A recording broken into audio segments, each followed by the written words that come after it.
Ibit ko natin ang ating santan para pag medyo mainit-init mamumulak. Tapos ito yung aking bougainvillea. O ayan yung mga talim ko po.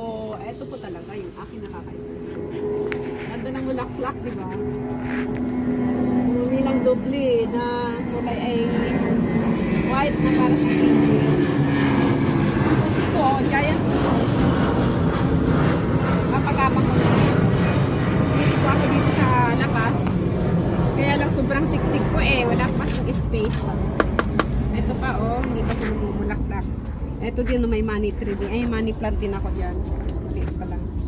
Tapos ito yung aking ano, kaya medyo ano yung aking ang palaya kasi dito ko lang siya yung iba dito po tinanim sa may paso lang. Ay hindi siya mabunga ngayon eh.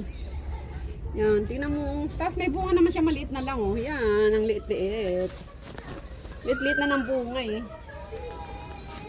Dito, ay ito talaga oh. Dami na ng aking mga talbos.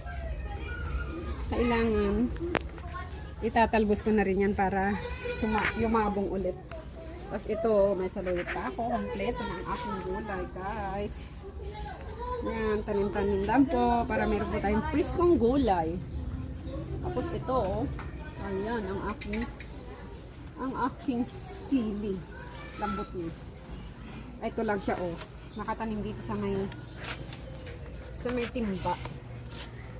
Siksik na. Tapos meron pa dito nakasingit na sili. Kalamansi. Ito pala, oh. Meron pala akong luya. Luya ate, oh. Luya dyan, oh. Luya na, yan, oh. Lambot ng luya ko, di ba? Luya to, eh. May bunga na yan. Ito po yung aking kamantigi. O, di ba? Ang ganda.